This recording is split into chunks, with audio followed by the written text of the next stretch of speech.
এই জায়গাটা সুরাটের কোথায়, তো দেখতে হলে আমার পুরো ভিডিওটাকে দেখতে হবে। তো গুড মর্নিং। তো একেবারে রাস্তায় চলে এসেছি, এখন ঠিক 9:30 বাজছে। তো ঘরে আর ভিডিওটা করিনি গো। তো রাস্তায় বেরিয়ে আমি একেবারে ভিডিও শুরু করেছি। তো যাওয়ার পথে আমরা এটিএমে দাঁড়িয়েছিলাম। তো এটিএমে আমাদের টাকা তোলা হয়ে গেছে। তো আমরা একেবারে মাছের বাজারে গিয়ে ভিডিওটা একেবারে ওখানে গিয়েই শুরু করছি। তো আমরা একেবারে মাছের বাজারে চলে এসেছি। দেখতেই পাচ্ছ কত বড় চিংড়ি মাছ। আমার তো এটা খুবই ভালো লেগেছে, আর এটা কার কার ভালো লেগেছে অবশ্যই কিন্তু জানাবে। তো যারা সুরাটে থাকো তারা তো অবশ্যই জানবে যে মাছের বাজারটা কোথায়। আর আজকে না ঠিক বুধবার, তাই দেখছি মাছের বাজারটা প্রচণ্ডই ফাঁকা। তো রোববারটা খেলে কি হয়, রোববারটা এখানে সবার কাজ যেহেতু ডিউটি ছুটি থাকে, তো রবিবারটা প্রচণ্ড ভিড় থাকে। তো এইখান দিয়ে ঠিক যাওয়ার জায়গাটাও থাকে না।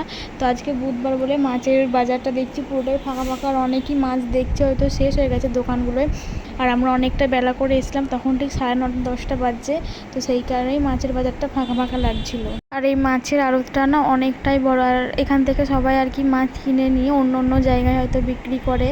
এখান থেকেই আমরা মাছ কিনে নিয়ে যাই, আর এখানে মাছের দামটাও একটু কম হয়। সেই কারণে অন্য অন্য জায়গায় হয়তো মাছ কিনতে গেলে তো মাছের দামটা একটু বেশি নেয়। আর এখানে ইলিশ মাছগুলো অনেক বড় বড়। তো আমরা আবার ইলিশ মাছের দামটা জিজ্ঞাসা করলাম, এক একটাই পিস নাকি 300 টাকা করে। আর দেখতেই পাচ্ছ এখানে কাঁকড়াও পাওয়া যাচ্ছে, 2 রকমের হয়তো এখানে কাঁকড়া ছিল। আর এখানে কত ধরনের চিংড়ি মাছ আছে, এখানে বড় বড় চিংড়ি মাছগুলো ভালোই। তো আমরা ওই সাইড থেকে এখানে চলে এসেছি। তো আমরা এখানে কি মাছ কিনছি না কিনছি তোমাদেরকে আমরা পরে দেখাচ্ছি। আর এখানে মাছের দোকানগুলোই ছেলেদের থেকে বেশি দেখছি মেয়েরাই আছে, জানি না কেন এখানে বেশি দেখি মেয়েরাই মাছ বিক্রি করছে। আর দেশে হলে হয়তো সব ছেলেরা।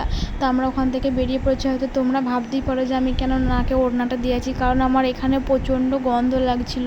তো আমার এই মাছের আঁশটানি গন্ধটা একদমই ভালো লাগে না। তো ওখান থেকে চলে এসেছি আমরা একেবারে ঠিক মাছের বাজারের সামনেটাতে রাস্তাটায়, কারণ এখানে আমরা মাছ কাটতে দেবো একটা মাসিকে, কারণ ঘরে নিয়ে গিয়ে মাছ কাটতে আর ঝামেলাও হবে, আর কোথায় নোংরাগুলো ফেলবো না ফেলবো, হয়তো নোংরার গাড়ি আসে। তাছাড়াও হয়তো মাছ কাটার ঘরে না প্রচণ্ড অসুবিধা, আর এখানে মাছ কাটতে দিয়ে দিচ্ছে, আর বেশি পয়সা হয়তো নেয়। আমরা ওখানে 2 রকমের মাছ কিনেছিলাম, কিনে একবারে ঘরের দিকে যাব। তো রাস্তায় দেখতে পাচ্ছ চলে এসেছি। তো ওখান থেকে না আসার পথে আমরা আবার একটু সবজির দোকানে দাঁড়াবো, কারণ আলু নেব।